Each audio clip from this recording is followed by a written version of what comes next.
This is my realistic morning routine as a solo traveling yogi who's been living out of a backpack in Asia for the past 9 months. I've been in and out of hostels, homestays, hotels, and everything in between. So, my daily routine changes depending on where I'm at, but now I'm about to show you everything that I do on a typical morning. In case we haven't met yet, my name is Itai. I'm a yoga teacher from New York City, and I'm also a solo travel enthusiast. Usually, I teach yoga to a community of thousands of people online, but today is all about my personal practice. And I want to remind you that just because this is what I do, it doesn't mean it's what you gotta do. I'm making this video with the intention that one thing that I do will spark an interest in your mind and inspire you to pick up on a practice or two that I already have in my morning routine. By the way, right now I'm in Oroville in India in the state of Tamil Nadu, staying in this beautiful little private hotel room. This is the lovely view outside my window. You can see the Oroville forest. You're about to see some meditation, some yoga, some journaling prompts, and even a dance party. Leave a comment and let me know what is one part of your morning routine that you cannot live without. Now you're about to see me super groggy. So when you see me right as I get out of bed, keep that image in your mind and compare it with the vibrant, energetic version of me that you will see at the end of my morning routine. Good morning. As you can see, I'm just now waking up, so I'm still very groggy. First thing I like to do, because usually I sleep on my back like this, is to roll over onto my right side. When I do this, gravity is taking circulation out of my heart, which is on my left side, and bringing it down into my visceral organs. That is boosting my circulation, warming up my body, and getting it ready to wake up. Take some deep breaths here, and I just like to roll up and sit on the edge of my bed, feeling how the circulation is leaving my skull and going down, following gravity. And I like to rub my palms together to boost energy. This is an old yoga trick. Yogis have been doing this for thousands of years. Then I put my hot hands over my eyes, feel the energy enter my eyes, now over my heart. Then I get out of bed. The very next thing I will do is I will go right to the window and look at the sky. Not directly into the sun, of course, but it boosts the cortisol in my body. Looking out at the morning sunlight is really good at telling your body to wake up. And that's why we must limit blue light consumption in the evening, by the way. So I'll just stand here for a little bit, taking it all in, seeing where my thoughts are at. And even as I stand here, I can feel like energy is rising in my body. I can feel like cortisol is being boosted. And I'm not as groggy as I was just 2 minutes ago. The next thing I do every morning to quickly boost my energy is simply jumping, just like this. Usually for 60 seconds, I'll just rebound off the floor. And when I come to the ground, I'll do an exit like this.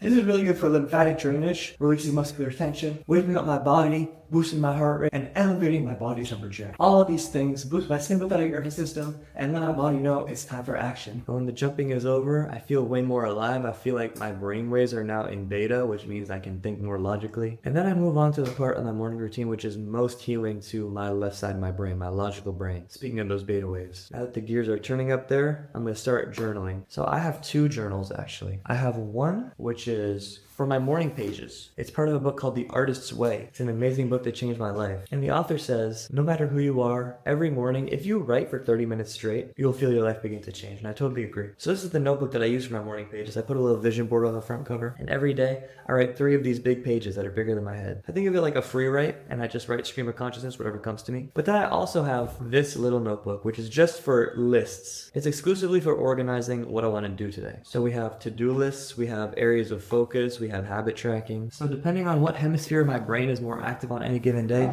sometimes I'll start with a note, sometimes I'll start with the journal. Today I just want to jot down some things that I want to do today. Okay, to do. I want to attend the drum circle tonight. I'm here in Oroville and I haven't touched a drum kit in a long time, so I definitely want to play those drums tonight. I want to migrate all 10K of my newsletter subscribers to my new home on Substack. I want to record a guided meditation. I'm looking at yesterday's to-do list to see what I didn't complete. I want to make thumbnails for my last 3 YouTube videos, edit my travel journals for my newsletter, and then finally I need to go to the ATM and take out some cash. So I'm going to put a box next to these, like a check box, and it's going to be so satisfying once I check through it and complete it. But it's not just good for to-do lists. I also like to do this thing called areas of study for mindful consumption, or whenever I find myself going to my phone or like watching YouTube on my computer, or even listening to a podcast as I walk down the street, I'll think of a couple things in the morning that I want to actually research. Things that will help me improve as a person so I'm not just scrolling mindlessly. I want to research Oroville, the city where I am now in India. I want to research different ways to slow down your heart rate. And a super niche topic that I've been obsessed with recently is Native American regenerative farming. So now I got a whole page of notes. My left brain is so happy. My Virgo mom will be so proud of me. And now it's time to move on and do my morning pages for The Artist's Way. This is just a free write. So Sometimes I'll write about my dreams, sometimes I'll write about creative ideas, but you can write about literally anything. There's no wrong answers. The idea is to keep the pen moving and make 3 pages total. Sometimes I'll even write, I don't know what I want to write, I don't know what I want to write, I don't know what I want to write, until I think of something to write. And eventually, some stuff from deep in my subconscious mind will come unstuck and come onto the page. I always like to write the date on the top, and today is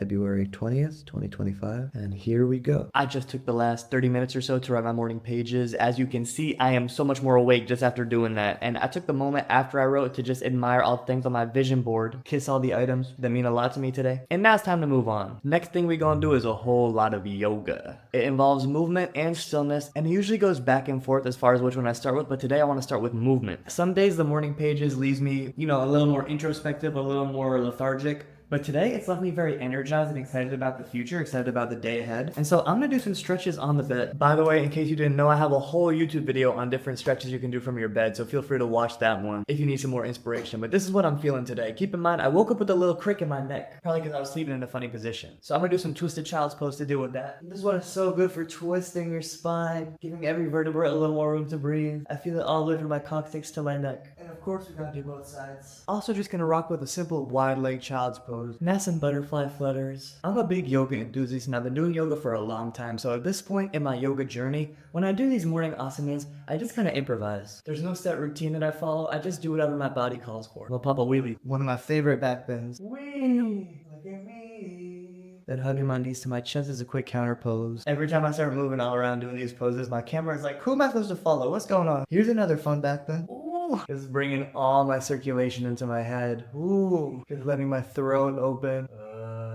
Feeling heart above head. That's a true yogasm right there. Now I'm actually gonna come off the bed and do some more active standing stretches. Stretching the back of my legs, stretching the back side of my torso here, keeping my weight forward of my toes for that good hamstring stretch. Alright, now this is like a little tiny thing that totally changed my life. When I was in Hokkaido, Japan, I got this. It's just a cute little piece of wood. It's similar to a gua sha, but I use it on my body for lymphatic drainage, like tapping style. Just like this. If you're into lymphatic drainage, you know about the big 6. First we tap around our collarbones. And I'm using this pointy part on both sides. But if you don't have one of these, you could just go like this. It's the same. We go under our armpits, just like this. A lot of lymph nodes here on both sides, then behind your ears. I like to actually do behind both my ears and even on the whole back of my neck, because sometimes around my occipital bone I'll feel some tension. Ooh, it feels so good on my neck. Once again, yogasm. And sometimes I'll just do the whole scalp. Then we do the stomach, just like this, all over the abdomen, from the obliques. You can even do the lower back, trying to feel all your digestion, all your visceral organs in there. Ooh. Sometimes you'll find one point there that's real nice and juicy. And then you go to the crease of your groin, just like this. Lots of lymph nodes right around here. And finally, the backs of the knees, right behind the knees. I love doing it here too. And then after we hit our big 6, we just do some hops to get the lymph flowing even more. In case you didn't know, lymph is a fluid in your body that is in charge of excreting waste. It's like your body's own sanitation department. And lymphatic drainage is the best way to activate it in the morning. Now maybe the most important part of my whole sadhana, my whole morning practice, is boosting a state of joy. And there are a few different ways to do this. Sometimes I just do a gratitude meditation, but usually I will get up and dance. So usually I just put on some music. Today I'm putting on the music that I've made. By the way, this is my first time touching my phone all day and my screen is red. I put it red every night before I go to sleep. It's on airplane mode as well, but I'm just looking for some good music to jam to. I'm just gonna have a ball dancing along to it to cultivate the emotion of love, because if you start your day high in oxytocin, can't nothing bring you down.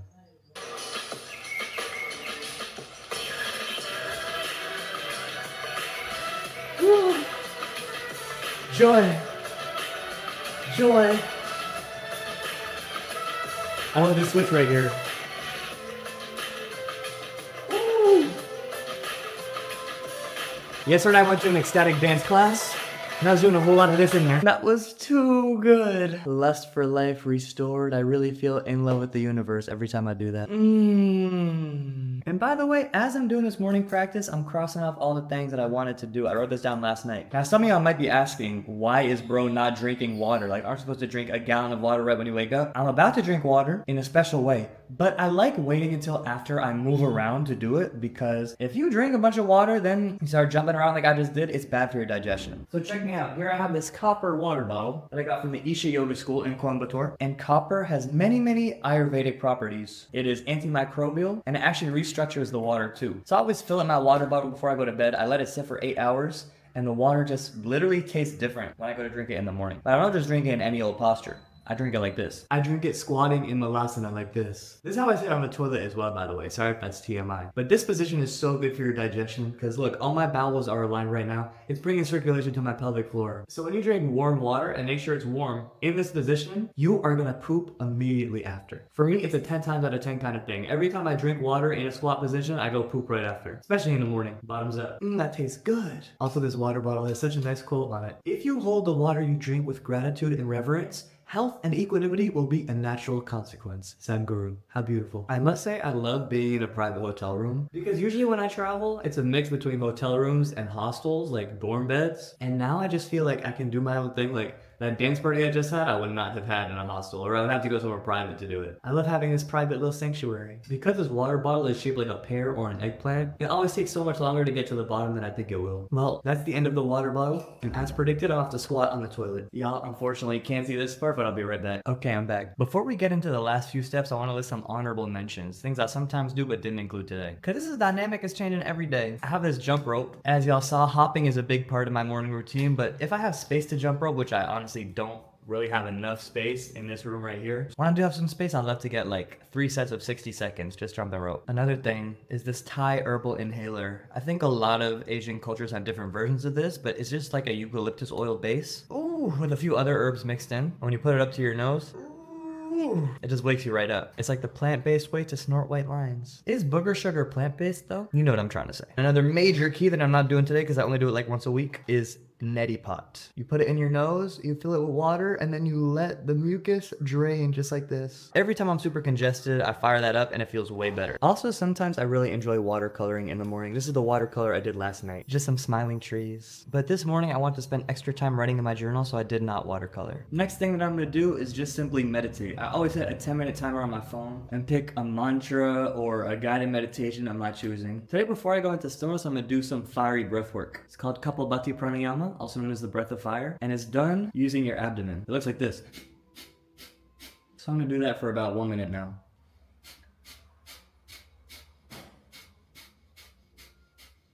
At the end, I hold my breath, squeeze my bathroom muscles, tuck my chin, and then release. Now it's just time to meditate in silence. Whenever I come out of meditation, I always make sure to look into the palms of my hands when I open my eyes. Otherwise, sometimes my vision gets overwhelmed when I just look up into the room I'm in. So I try to look at my hands and notice something I've never noticed before. Today, I notice some grooves and creases in my hands that I've never seen before. And then when I'm ready, I look up. There's simply no replacement for meditation. All right, now there's only one more thing to do. Something I do every morning before I get my day started. It's very important because I'm here in India, far away from my family in New York City. I give them a FaceTime call. By the way, this is my first time taking my phone off red. My first time on my phone since I woke up besides playing that song. And I'm actually not gonna check social media until 3 p.m. today. Because I'm gonna spend the first part of my day just creating rather than consuming. Checking my notifications, checking my emails. I don't need to do all that right now. Especially given the time difference. So I take my phone off airplane mode and let me give my parents a call. Let's see if they'll pick up. It's ringing. Hello. Look, sorry, it's still there. Chilling. How are you? Chilling. Wonderful. I'm glad to hear it. Congrats. Congrats on what? Your new platform. Thank you. So there you have it. That is my morning routine today here in Oroville, India. And again, I want to remind you, I'm not trying to say this is what you got to do too. I'm just posting that video so that hopefully one thing inspires you and you can take it and bring it into your own morning routine. Leave a comment below and let me know which aspect of my morning routine you're most likely to incorporate into your own. Be sure to check out that video about bed stretches that I mentioned while I was doing yoga in the bed. That's on my channel. And it would mean a lot if you subscribed. I promise that if you will subscribe, I will do everything I can to keep making this channel as good as it can be. And I'll keep taking suggestions from you in the comments about what you want to see next. I hope you enjoyed spending this morning with me. I love you so much. I'll see you soon. Peace and love.